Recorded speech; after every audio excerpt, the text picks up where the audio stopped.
السلام علیکم ورحمۃ اللہ وبرکاتہ۔ استقبال ہے آپ سب کا ہمارے چینل بیچار یار امیر لے کر حاضر ہیں ایک لیٹسٹ اپڈیٹ۔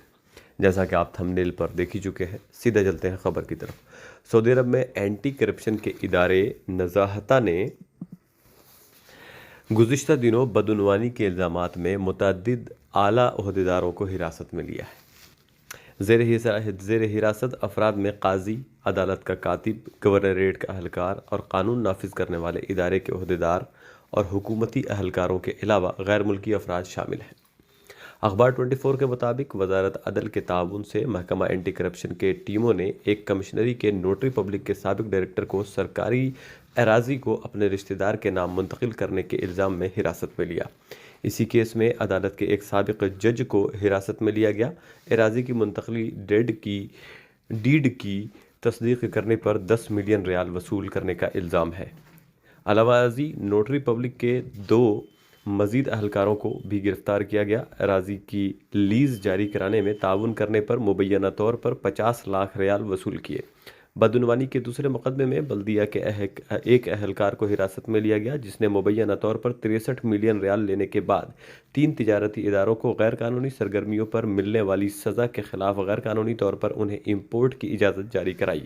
تیسرے کیس میں بھی نوٹری پبلک کے ڈائریکٹر کو جعلی دستاویزات پر اراضی کی فروخت جاری کرانے اور انہیں 1.2 ملین ریال میں فروخت کرنے کے الزام میں حراست میں لیا گیا۔ چوتھے کیس میں ایک گورنریٹ کے اہلکار کو گرفتار کیا گیا، جس نے غیر قانونی طور پر 16 ترقیاتی منصوبوں کا کانٹریکٹ جاری کرایا، جس کا منافع کی مالیت 2.65 ملین ریال تھی، یعنی 3.25 ملین ریال تھی۔ دیگر مقدمات میں جیل کے ایک میجر رینک کے افسر کو حراست میں لیا گیا، 2.9 ملین ریال غیر قانونی طور پر ہتھیانے کا الزام ہے، جبکہ ایک اور پولیس اہلکار کو 1.9 ملین ریال امانت سینٹر سے نکالنے پر گرفتار کیا گیا۔ ایک سعودی شہری کو پولیس ناکہ پر موجود اہلکار کو 1 لاکھ ریال رشوت دینے پر گرفتار کیا گیا، جبکہ وزارت دفاع کے ایک اہلکار کو ایندھن کی مد میں بدعنوانی کے الزام میں 57,000 لینے پر حراست میں لیا گیا۔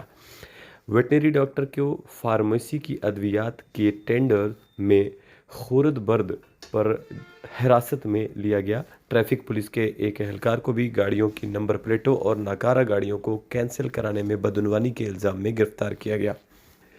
رشوت دینے کے الزام میں رنگے ہاتھوں ایک غیر ملکی کو گرفتار کیا، جبکہ ایک پولیس اہلکار کو تھانے میں قید شخص کا قیمتی سامان چرانے پر گرفتار کیا۔ جعلی پیشورانہ سرٹیفکیٹ جاری کرانے کے لیے 23,000 ریال رشوت دیتے وقت غیر ملکی کو گرفتار کیا گیا۔ اس کے علاوہ دیگر مالیاتی جرائم میں بھی متعدد عہدیداروں کو حراست میں لے کر ان کے خلاف مقدمات قائم کر دیے گئے ہیں۔ تو کہنے کا مقصد یہ ہے کہ بھارت اور پاکستان سے بھی آگے ہیں یہاں کے اہلکار اور یہاں کے افسران، جو رشوت لینے میں بڑے ماہر نظر آ رہے ہیں اس رپورٹ کے مطابق۔ تو اب جو ہے یہ کہنا ممکن ہو چکا ہے کہ سعودی عرب میں جو ہے رشوت خوری نہیں ہوتی بلکہ ہوتی ہے، لیکن ہاں وہاں کے اہلکار اور وہاں کی جو مستعدی ہے گورنمنٹ آفیسرز کی، وہ بڑی اچھی ہے۔ فوراً کے فوراً کارروائی کر دی گئی، فوراً کے فوراً گرفتار ہو گئے، لیکن ہمارے ملکوں میں ایسا کر پانا بہت ہی مشکل بھرا کام ہے۔ امید کرتا ہوں آپ تمام حضرات کو یہ اپڈیٹ پسند آئے گا۔ ملتا ہوں پھر ایک لیٹسٹ اپڈیٹ کے ساتھ، تب تک کے لیے السلام علیکم، دعاؤں میں یاد رکھیں۔